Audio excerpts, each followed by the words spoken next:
ሂሩቴ እንዴ ምን ነው? አይ ደህና ነኝ። አይ ደህና ነኝ። እንዴት ታዲያ በኩለ ሌሊት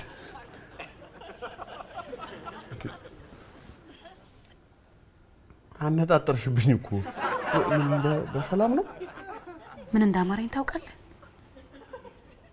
ምን አማረሽ? ድስት፣ ትልቅ ድስት።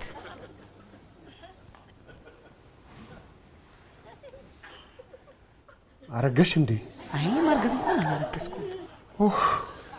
እንዴ አስደነገጥሽኝ እኮ።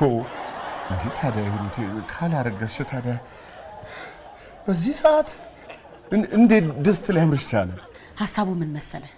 አንድ ትልቅ ድስት ቢኖረን ፀሐይ መጣ ከምታንቦጫርቀው ወጥ ለአንድ ሳምንት አንድ ጊዜ ተሰርቶ ያለምንም ስጋት ያሳርፈናል። እኔም በጧት ተነስቼ ለሄኒ ክምር መጠመጥ ይቀንስልኛል። አይመስልህም? ጥሩ ሀሳብ አይደል? አዎ ጥሩ ነው ሂሩቴ። ግን እንደው አሁን በኩለ ሌሊት በዚህ ሰዓት ድስት? አሁን እኮ ሰይጣን ልጁን ድሮ ሙሽራዬ እያለ ነው። አይ እኔ ድንገት ሀሳቡ መጥቶልኝ እኮ ሳይጠፋብኝ ልንገር ብዬ ነው። በዛ ላይ ደግሞ ብቻዬን መወሰን የለብኝም፣ መመካከር አለብኝ። እውነት ነው፣ መመካከር ጥሩ ነው። ምንድነው? ተኝ ሌሊት ለአራዊት ነው።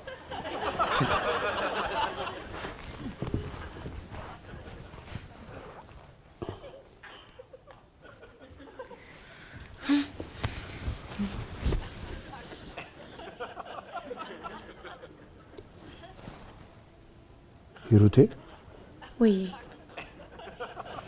ጫት ጀመርሽ እንዴ? ጸጉሬ በሽበት እንዲወረድ ትፈልጋለህ? ሽበት ለምን እንደሚወጣ ታውቃለህ? እኔ እንጃ። ለምንድን ነው? ልጅ እናቱን በሆኑ ባልሆኑ ማበሳጨት ሲጀምር የእናት ጸጉር በሽበት ይከበባል። የአጤ ዝፋን ጸጉር ለምን በሽበት እንደተወረደ አሁን ገባኝ። አባ ካራቲ ትፈራለህ? ምን ካራቲ ትፈራለህ? ማ እኔ ቀልደኛ። ሲጀመር እኔ የፍራቻን ቃሉን ትርጉሙን አውቀዋለሁ። ወላ ካራቲስ ወላ ጅዶ ብትል ማንንም አልፈራም። እግሩን ይዤ ነው እንደ ጅራፍ ማጮ።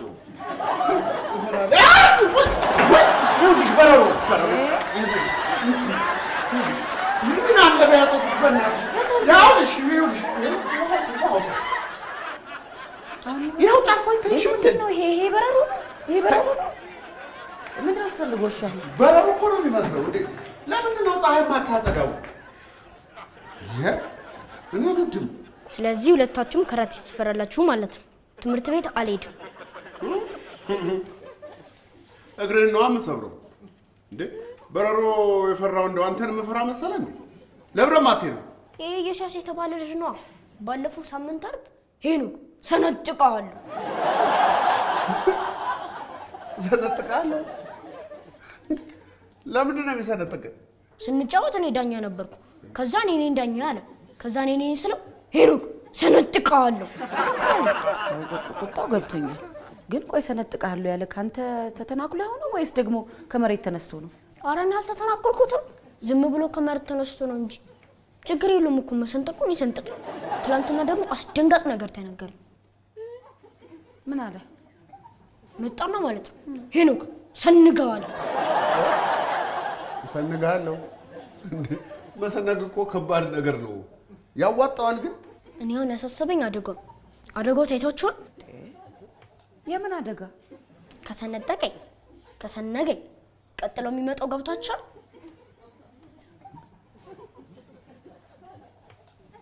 ምንድን ነው የሚመጣው ቀጥሎ? ምን ሊያደርግህ ነው? ሊሰለቅጠኝ ነው። እኔ ደግሞ በተለይ በዚህ ጊዜ መሰልቀጥ አልፈልግም። ታዲያ ወይ መሰልቀጥ የምትፈልግበትን ጊዜ ንገረው።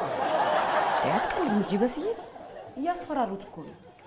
ቆይ አንተ እንደዛ ሲያስፈራራ ዝም አልከው? ወንድ አይደለ እንዴ? አፍንጫውን አትለው አልኩት እኮ። ተው እንጂ አፍንጫው። አይ ትዕግስት ፍራቻ አይደለም አልኩት። ጥሩ ብለህ ወይ ተረት ትዕግስት ፍራቻ እያልክ እንደ ሙሉ ቀን ተረት ተረታለን። ፈሪ አፍንጫውን ብትለው እኮ ደግሞ አይናገርህም ነው። እናንተ ምንም አይገባችሁ። ኢዮስያስ እኮ ሁለት ትልልቅ ወንድሞች 8ኛ ክፍል አሉት። እንደውም ትግስት ፍራቻ አይደለም ላልኩትም ለወንድሞቼ ነገር አስደግሰዋለሁ ብሎ ነው። ይሄ ኢዮስያስ የምትለው ልጅ ቤተሰቦቹ እንትን አላቸው እንዴ? ወፍጮ ቤት? እኔ እንጃ። ምን ሊያስፈጭኝ ይችላል ብለህ ታስባለህ? እንጃ። አጣራ። ለማንኛውም አይ በቃ ወንድሞቹ ከፈጩኝማ ምን ተረፍኩት። እኛ ትምህርት ቤት ሁሉም ወንድምና እህት አላችሁ። ሲጣሉ ይተጋገዛሉ። እኔ ግን ብቸኛ ነኝ። ማንም የሚያግዝልኝ የለም። መጨረሻ መደቆስና መፈጨት ብቻ ነው። ዋናው ልጅ ያልወለድንበት ምክንያት ያው ሰፋ ያለ ቤት እስኪኖረን ትንሽ እናዘግየው ተባብለን ተነጋግረንበት ነው። አሁን ግን ሄኖክን እየበደል ነው ያለ ያህል ይሰማኛል። ብቸኝነት እንዲሰማ ያደረግነው ይመስለኛል።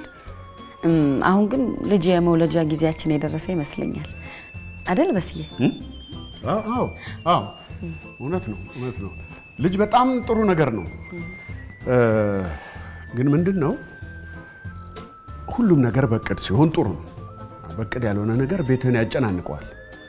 ጭንቀት ደግሞ መጨረሻው ስትሮክ ነው። በነገራችን ላይ ስትሮክ በጣም አስቀያሚ በሽታ ነው። በጣም ክፉ በሽታ።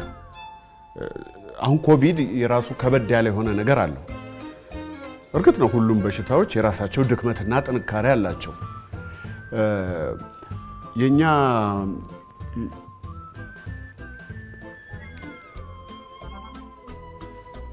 ይቅርታ፣ አንዴ ጥያቄውን ትደግምልኝ? ለማንኛውም ዛሬ ትምህርት ቤት አብረን ሄደን ለዳይሬክተሩ ማሳወቅ አለብን። ምን? እንዴት ነው ለዳይሬክተሩ የምንነግራቸው? አሁን ልጆች ያስቸግሩኛል አላልክም? ኢዮስያስ እኮ የሚባል ልጅ የለም፣ እንዲሁ ፈጠሬ ነው። በመጀመሪያ ሶፎንያስ የሚባል ልጅ ነበር ያሰብኩት። ሶፎንያስ ግን የውሸት ስም ስለሚመስል ይነቁብኛል ብዬ ሶፎንን በኢዮስ ቀይሬ ኢዮስያስ አልኩት። እንዴ ልጅ እንዲወልዱልኝ ነው። በቃ ጓደኞቹ ሁሉም ወንድምና እናት አላቸው እንጂ ማን የዳይሬክተሩ ጋር እንሄዳለን ትለኛለች ብዬ አላሰብኩም ነበር። ከምትፈጭ አይሻልሽም? ከምትሰነጊ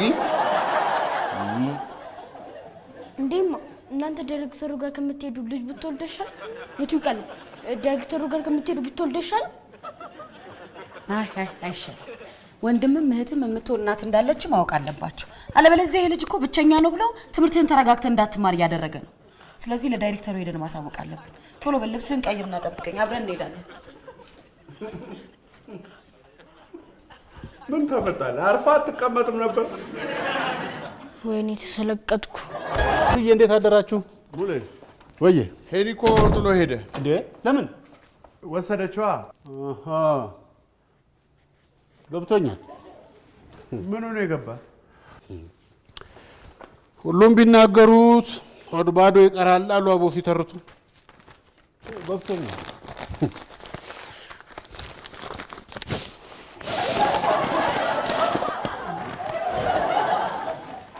ገብቶኛል። ምንድን ነው ደግሞ ይሄ?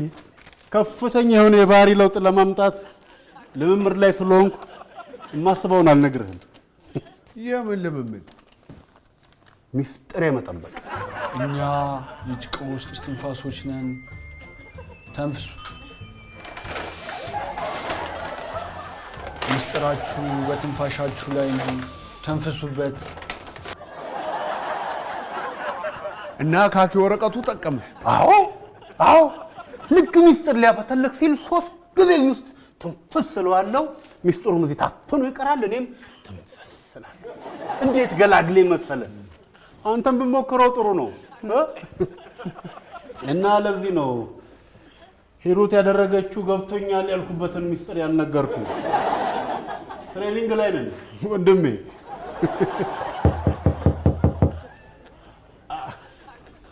አልተገናኘንም። አቤት ይቅርታ፣ የአውቶቡስ ስንት ቤት ሄደ? አዎ ነው።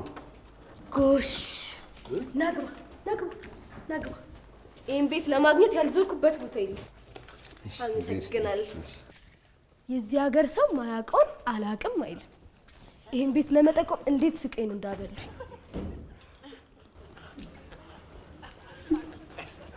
ይቅርታ የኔ ቆንጆ፣ ማንም ፈልገሽ ነው እንዴ? ቆይ ይሄ የአቶ በስንቱ ቤት ነው አላላችሁኝም እንዴ? አዎ የበስንቱ ቤት ነው። ግን አንቺ ማን እንበል? እኔ የኔ ይባላለሁ። የኔ በስንቱ። የኔ በስንቱ በስንቱ ነው ያልሽው? ይገባኛል። በስንቱ ከባድ ስም ነው። በዚህ ስም ምክንያት ትምህርት ቤት ያየሁትን መከራ እኔ ብቻ ነኝ። አይገርምም? እዚህ ምድር ላይ ከአንተ ሌላ በስንቱ አለ። ኦኬ፣ በስንቱ ማለት አንተ ነህ?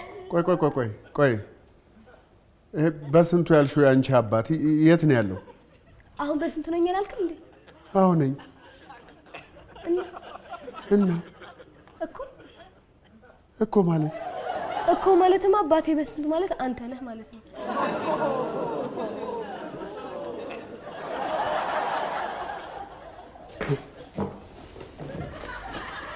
ጉድና ጅራት ያንቺ አባት አቶ በስንቱ ከእናቴ ካወጣሽ ጋር የዛሬ ሳምንት ተነጋግረው የለ እንዴ? ጉድና ጅራት ከማናት ማናት እናትሽ? ምንድን ነው የተነጋገርኩት? እናቴ ያወጣሽው ደግሞ እንጉላል ልትሄድ ስለሆነ እኔ ካንተ ጋር እዚህ ለመኖር እንደመጣ አልተነጋገራችሁ? እኔ ጉድና ጅራት ባካ ወደዛ ውሰድና ወደዛ ጣልልኝ። ላይ ተነፍሳል እንዴ? ምንድን ነው የምትይው አንቺ? እኔ ምንም አልገባኝም። ቆይ አንተ በስንቱ ነህ አይደል? አዎ በስንቱ ነኝ። በስንቱ ቅጣው ነህ አይደል? በስንቱ ቅጣው ነኝ። እና ይሄ መጨረሻሽ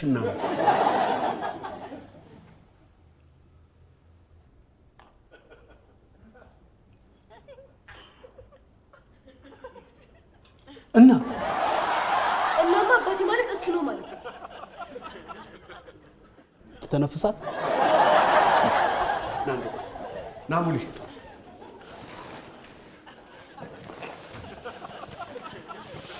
ሙሌ ገብቷል አይደል? ሴራው የምን ሴራ? ብላክሜል እያደረጉን እኮ ነው። ብላክሜል? ታዲያ እንዲህ አይነት ነገር ተጀምሯል። መጀመሪያ ሀብታም ያጠናሉ፣ ከዛ ደግሞ ፍቅር ያለበት ትዳር ይመርጣሉ።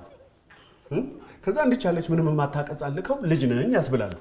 እነኛ ደግሞ ስማቸው እንዳይጠፋ የሚፈልጉ ሞኝ ባለ ትዳሮች የተጠየቁትን ይከፍላሉ ማለት ነው። ገባሽ አይደል?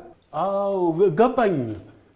ግን ያልገባኝ ቆይ ሀብታም ያጠናሉ ነው አይደል ያልከው? ታዲያ ካንተና ከሂሩት ጋር ምን አገናኝ? አይደለም ሀብታም ስል እኮ የናጠጣ ሀብታም አይደለም። እንደኛ ያለነውም የመካከለኛ ገቢ ያለንንም አይመራ። እርግጠኛ ነኝ እቺ የሴራው አካል ናት። እኔ በዛ አይደለም በዚህ ቢሉት 5 ሳንቲም ነው።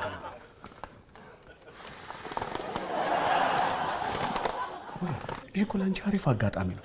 እንዴት? ምን እናደርጋለን መሰለሽ? ፖሊስ ጋር ኢንስፔክተር ቸኮል ጋር እንወስዳታለን። ከዛ አንቺ ይሄንን ምንም እንዳልሰማ ጸጥ ነው። እሺ ሂሩቴ ወይም እነ ማዘር ሰሙ ማለት ትዳራችን ተበጠበጠ ማለት ነው። ገባሽ አይደል? እውነትህን እኮ ነው። ራሴን የመግዛት ጥሩ ልምምድ ይሆነኛል። እሱን እኮ ነው የምልሽ። ካኪ ወረቀትሽ ውስጥ እየተነፋሽ ጸጥ። በተለይ ደግሞ እንደዚህ አይነት ድብቅ ሚስጥሮችን መያዝ ከቻልኩ ሚስጥር የመጠበቅ ፈተናውን በብቃት ተወጣሁት ማለት እኮ ነው። እሱን እኮ ነው የምልሽ። አሪፍ አጋጣሚ ነው ላንቺ። እንደዚህ አይነት በትዳር ላይ የሚደረጉ መማገጦችን አይቼ ሚስጥር ከጠበቅኩ ትዳር እንዳይፈርስ የበኩሌን አሻራ አኖርኩ ማለት ነው። እንግዲህ ማታውቀውን አዘባረቅ። ይልቅ ለባብሼ ልምጣ። ፖሊስ ጣቢያ እስከምንወስዳት እያየህ ዕቃ እንዳታነሳ።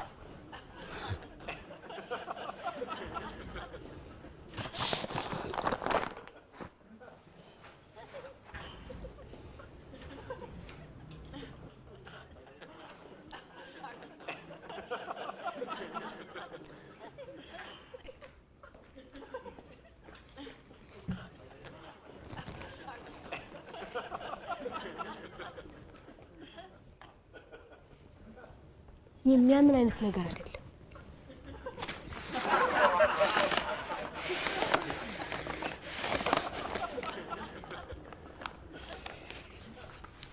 ጠበቃ ሳያስፈልገኝ አይቀር። የምታውቀው ጠበቃ አለ? ዋናው ነገር ራስን መግዛት ነው። ራስን በገዛ ቁጥር እድልና አጋጣሚዎች ወደ አንተ ይመጣሉ። እኛ ጭቃ ውስጥ እንዳለን ትንፋሾች ነን። ሁሉም ነገር ያለው ትንፋሽ ላይ ነው። ትንፋሽን ሰብስበ እዚህ ካኪ ወረቀት ውስጥ ክተት፣ ራስን ግዛ። ያኔ ስራ በለው፣ ትዳር በለው፣ ቤት በለው፣ ሁሉም ነገር ተግተልትለው ወደ አንተ ይመጣል። እኔም ላይ የሆነው ይሄው ነው።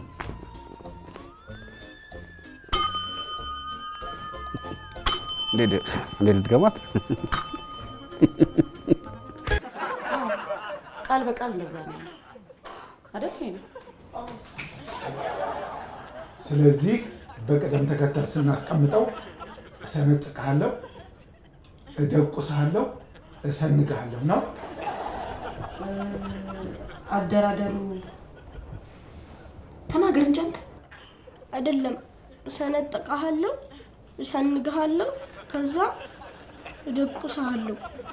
እሰነጥቅሃለሁ፣ እሰንግሃለሁ፣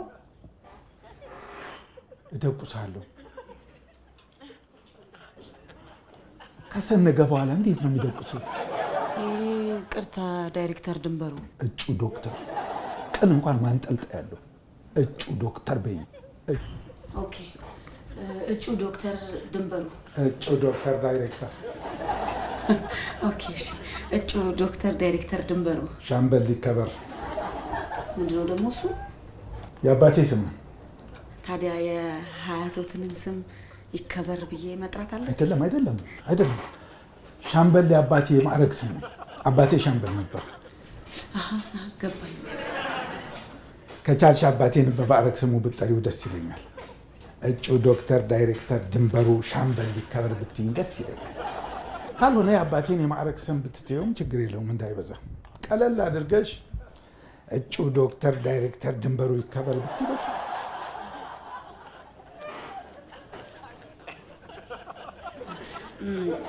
ዋናው ነገር ልጄ ተረጋግቶ ትምህርቱን መማሩ ነው። ከአሁን በኋላ እንዲህ አይነት ማስፈራራት እንዳያደርስበት ልጁ ተጠርቶ ይቅርታ ይጠይቀው። ከዚህ በኋላ ልጄን እንዳያስፈራራው ለማስጠንቀቅ ነው ስራ ትቼ እዚህ የመጣሁት። ይጠየቃል፣ ተማሪውማ ተጠርቶ ይጠየቃል። ከተሰነገ በኋላ ይደቆሳል የሚል ትምህርት ከየት እንዳመጣው ተጠርቶ ይጠየቃል።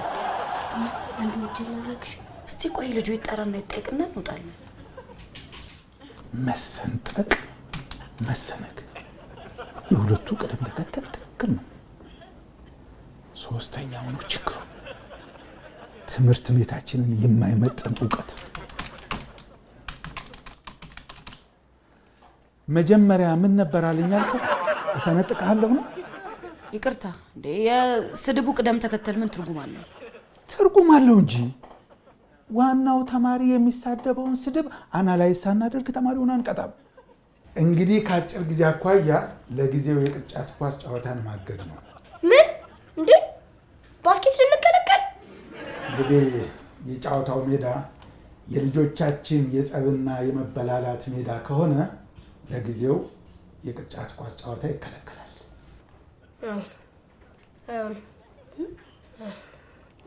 በፍጹም አይሆንም። ለምንድን ነው የማይሆነው? ኢዮስያስ የሚባል ተማሪ የለም። ምን ውሸቴን ፈጥሬ ነው እኮ። መቼ ጠፋኝ? ማንም የኛ ተማሪ መደቆስን ከመሰንጠቅ የሚያስቀድም የለም። ለምንድን ነው ያሻኸኝ? ልጅ እንድትወልድልኝ ብዬ የፈጠርኩት ነው። እኛ ክፍል ሁሉም ወንድም እናት አላቸው። እኔ ግን ብቸኛ ነኝ። እኔ ዳይሬክተሩ ድረስ የምታመጭኝ አልመሰለኝም። ታዲያ እኔን ስራ አስተህ እዚህ ድረስ ማምጣት አለብህ? ይሄኔ ልጅ እንድንወልድልህ ከፈለክ ውለዱልኝ አትልም? ለምን እኔን እዚህ ድረስ ታስለፋኛለህ? አትወልዱማ። ሄኔ ልጅ የሚሰጠው ለአንተም እህትና ወንድም የሚሰጥ ፈጣሪ ሲፈቅድ ነው እንጂ እኛ ስላለን አይደለም። ለፈጣሪ ማለት ነው፣ ስጸልይ ማለት ነው። ኢዮስያስ ሊሰንገኝ ነው ልበለው ወይስ ሊሰነጥቀኝ ነው ልበለው? አይደለም፣ ዝም ብለህ እህት ወይ ወንድም ስጠኝ ብለህ ከልብ ጸልይ፣ ይሰጣል። እውነት ወንድም ወይ ምን ይሰጠኛል? አትጠራጠር፣ ከልብ ከጸለይክ ይሰጣል። አሁን ወደ ክፍል ገባ። መቼ የሚሰጠኝ ይመስልሻል? እንዳትጸላለየ ነው። ኢዮስያስ ሊሰንገኝ ነው ብላ አፋጠንልኝ። አይ እንግዲህ ከዚህ በኋላ ኢዮስያስ ምን ስም እንዳልሰማ ዝም ብለህ ጸልይ በቃ።